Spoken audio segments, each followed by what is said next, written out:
Hi friends, share বাজার রহস্য চ্যানেলে আপনাদের স্বাগত। আশা করি আপনারা ভালো আছেন এবং সুস্থ আছেন। ফ্রেন্ডস, প্রথম কথা বলে নিই, আমি কিন্তু আমার মতো করে আগে বলি, এটা আজকে অপশানের নিয়ে একটা ভিডিও, এবং আমি আমার মতো করে আমি অপশানটা যেরকম বুঝেছি, নট এক্স্যাক্টলি থিওরিতে গিয়ে, এবং আমি যে সমস্ত অপশন রিলেটেড টার্ম আছে সেগুলোকে আগে ক্লাসরুম স্টাডিজের মতো না বলে আমি কিন্তু কেস স্টাডিজের মধ্যে ঢুকে যখন তার উদাহরণটা দেবো তখন তার ব্যাপারে ডিটেলসে বলবো। দ্বিতীয়ত হচ্ছে, আমি এই ক্লাসটা চালাতে গিয়ে বারবার ধরে লাইফ ইন্স্যুরেন্সের উদাহরণটা টান, এই কারণে তাতে আপনাদের বুঝতে সুবিধা হবে। ফ্রেন্ডস,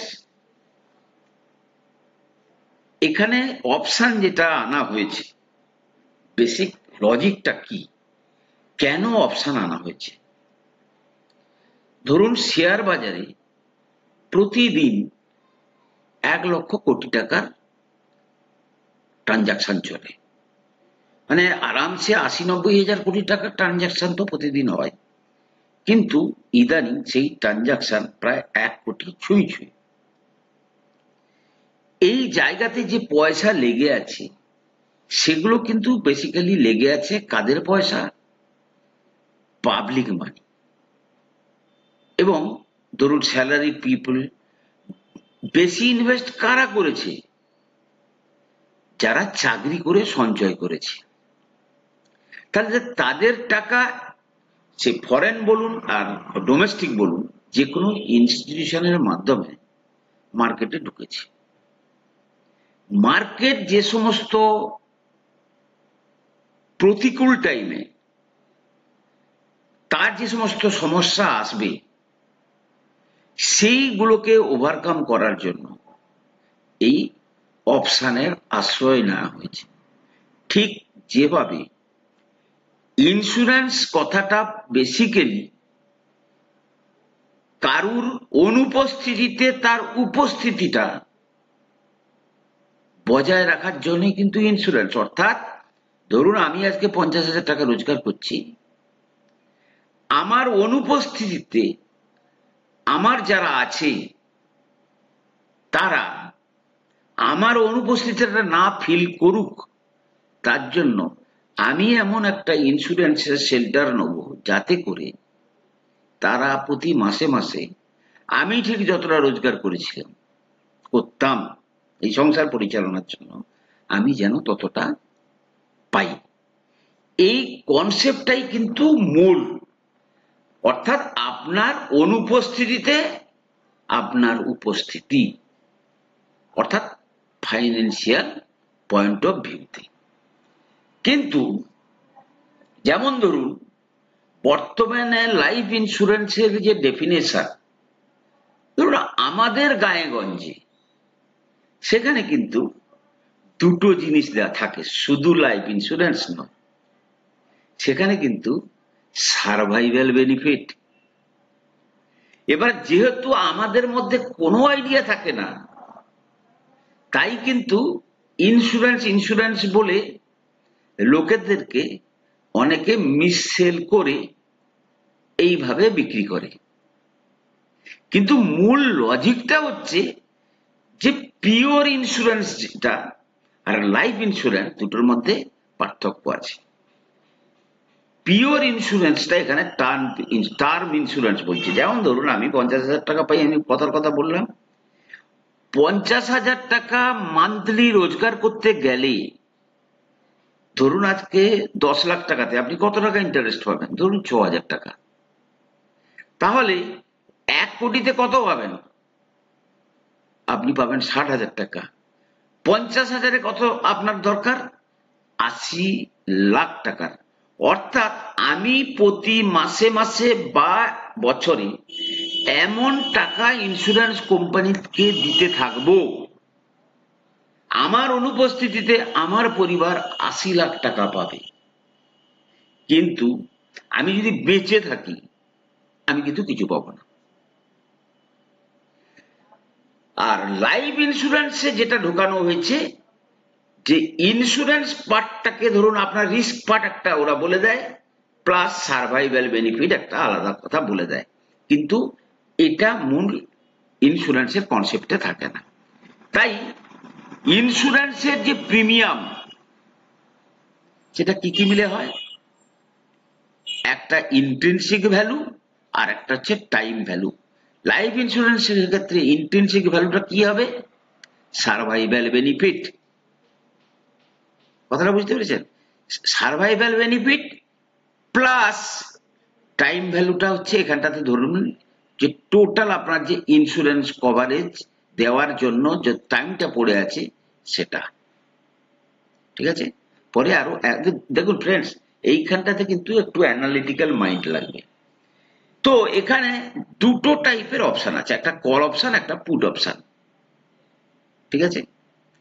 এবারে কলটা কোথায় ব্যবহার করা হয় আর পুটটা কোথায় ব্যবহার করা হয়। আপনার ধরুন শেয়ার কেনা আছে, প্রচুর টাকার শেয়ার কেনা আছে, আপনি সেই শেয়ারের যে রিস্ক, ধরুন আজকে কোনো কারণে মার্কেট ক্র্যাশ করে গেল, সেক্ষেত্রে আপনি পুট অপশন কিনবেন। অর্থাৎ ধরুন 1 কোটির শেয়ার আছে, আপনি বুঝতে পারছেন যে মার্কেট খুব ডিফিকাল্ট অবস্থার দিকে যাচ্ছে, কোনো বড় দুর্ঘটনা আসতে চলেছে। আপনি কি করবেন, একটা ছোট্ট প্রিমিয়াম পে করে, আপনার মূল টাকার নিরিখে ছোট্ট প্রিমিয়াম পে করে আপনি আপনার যে টোটাল ইনভেস্টমেন্টটাকে সুরক্ষিত করবেন। তাহলে আপনি পুট প্রিমিয়াম কিনবেন। আর আপনার ঠিক উল্টোটা করবে কলেরা।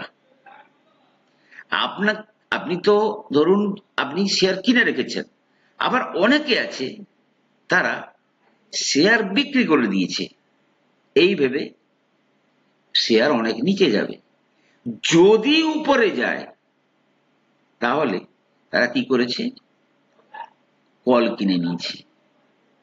যদি উপরে যায় তাহলে কিন্তু তাদের তাতে কোনো রিস্ক থাকবে না। ঠিক আছে? এবারে আপনি প্রিমিয়াম দিয়ে কিনছেন, আবার কেউ সেই পলিসিটা আপনাকে বিক্রি করছে। এখানে যে বিক্রি করে তাকে বলা হয় রাইটার। তাকে কি বলা হয়, রাইটার। মানে যেমন ধরুন আমরা এলআইসি থেকে পলিসি কিনছি, তাহলে এলআইসি প্রিমিয়াম নিচ্ছে, তার কিন্তু দায় দায়িত্ব থাকে ভবিষ্যতে আমাকে কোনো দুর্ঘটনা ঘটলে সেটাকে বুঝিয়ে দেওয়ার জন্য। ওকে,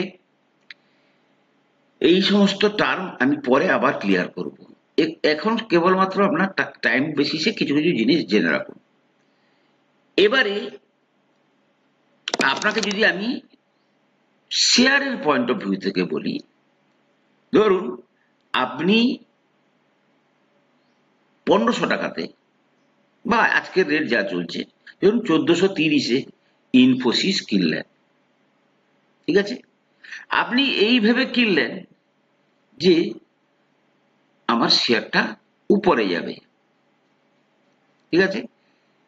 এবারে যদি আপনি দেখেন যে না রিস্ক হয়ে যাচ্ছে, সেই ক্ষেত্রে কিন্তু আপনি পুট অর্থাৎ একটা অপশন কিনে আপনাকে আপনার পজিশনটাকে হেজ করতে হবে। ওকে, এবারে অপশন যে ইয়েগুলো সেগুলোকে 4 ভাবে ব্যাখ্যা করা হয়। ATM, at the money, OTM, out of the money, deep OTM, আর আইটিএম, ইন দ্য মানি। আচ্ছা, এটা হচ্ছে deep out of the money আর ডিপ ইন দ্য মানি। ঠিক আছে? এগুলো কিন্তু পরে পরে আপনাদের কনসেপ্ট আমি আরো ক্লিয়ার করিয়ে দেবো। ঠিক আছে, তাহলে কি কি জানলাম?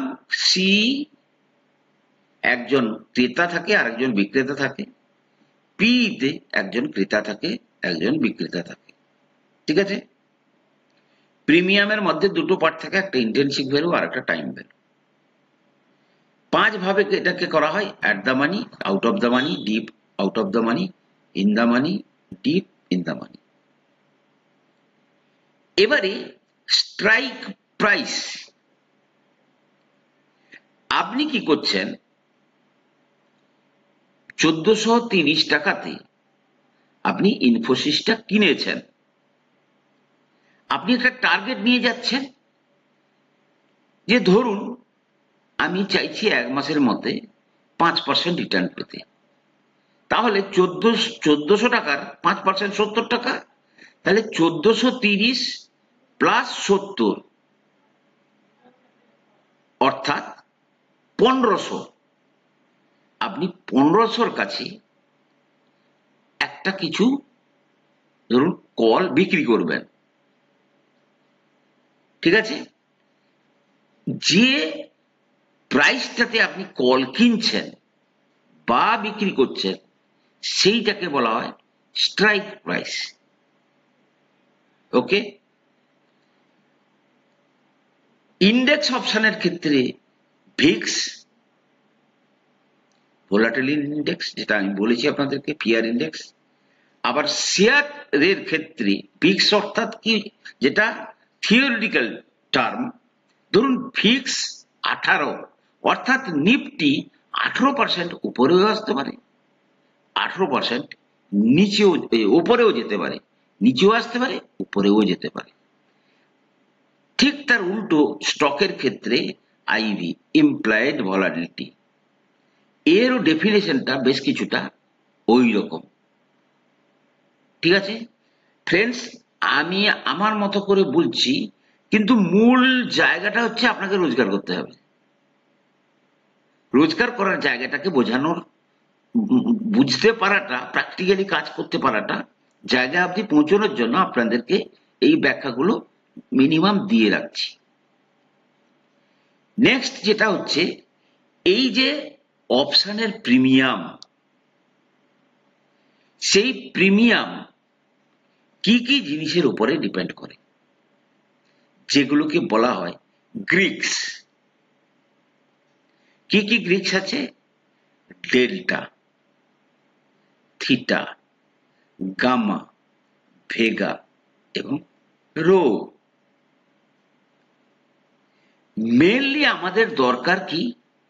ডেল্টা এবং থিটা স্টকের ক্ষেত্রে। এবারে আমি যদি থিটা বলি, আমি 1 বছরের জন্য একটা ইন্স্যুরেন্স কিনেছি, টার্ম ইন্স্যুরেন্স। প্রতিদিন যত এগোবে আমার যে প্রিমিয়াম তার ভ্যালু কমবে। কারণ কি, আজকে যখন বছরের প্রথমে আমি যখন একটা ইন্স্যুরেন্স পলিসি কিনছি, তাহলে মানে 12 মাসের মধ্যে যে রিস্ক ফ্যাক্টরটা থাকছে, 12 মাসের মধ্যে কখনো যদি আমার কোনো দুর্ঘটনা ঘটে, তাহলে কিন্তু কোম্পানিকে 80 লক্ষ টাকা দিতে হবে। কিন্তু একদিন চলে গেলে কোম্পানির রিস্ক পোটেনশিয়ালটা অনেকটা কমে যাচ্ছে, 2 দিন চলে গেলে কমে যাচ্ছে, 3 দিন, 1 মাস, 2 মাস। এই যে প্রিমিয়ামের যে প্রিমিয়ামটা, তার যে কম লাগা, ধরুন আমি 6 মাসের জন্য পলিসি কিনবো, আমার 1 বছরের জন্য যা লাগতো আমার কি 6 মাসের জন্য তাই লাগবে? লাগবে না। তাহলে সেক্ষেত্রে কি হবে? আমার প্রিমিয়ামটা প্রতিদিন কমবে, ডিকে হবে। ক্লিয়ার? এবং আমরা এই যে সবচেয়ে সহজে অপশন থেকে রোজগার করার মানে কথা ভাববো, সেটা কিন্তু এই ডিকেটা পাওয়ার জন্য। ডিকে মানে যে দিন দিন আমার প্রিমিয়ামটা কমলে আমি সেই সুখটা ভোগ করব। দেখুন ফ্রেন্ডস, এলআইসি পলিসি বিক্রি করে লাভ করে না আমরা পলিসি কিনে লাভ করি? হিস্টোরিক্যালি যদি দেখা যায় যে এলআইসি বিক্রি করে বেশি লাভ করে, অর্থাৎ এখানেও যারা বিক্রেতা হয় তারাই কিন্তু বেশি লাভ করে। তাহলে থিটা হচ্ছে কি, measures its price decay as time passes, যত দিন পাস হবে তার যে ডিকেটা হবে সেটাই। আমি যখন পুরো কেস স্টাডিটা বলবো তখন আরো বুঝতে সুবিধা হবে। ডেল্টাটা কি, এবার এটা কিন্তু শেয়ার বাজারের ক্ষেত্রে আপনার এই টার্মটা লাগবে। ধরুন একটা স্টক প্রতিদিন মুভ করছে, তো তার ধরুন কোনোদিন 1% মুভ করছে, কোনোদিন 5% মুভ করছে, তাহলে 1% মুভ করার জন্য প্রিমিয়ামে যে এফেক্টটা পড়বে বা কতটা প্রিমিয়ামে এফেক্ট পড়া হচ্ছে, 5% উপরে গেলে প্রিমিয়ামে কতটা প্রভাব পড়া উচিত, 1% নিচে গেলে প্রিমিয়ামে কতটা প্রভাব পড়া উচিত, সেটাই হচ্ছে ডেল্টা। এর ভেতরের গ্রামার শিখে আমাদের কোনো দরকার নেই, আমি শুধু জাস্ট আপনাদের জানার জন্য আমি টার্মগুলো বলে রাখছি।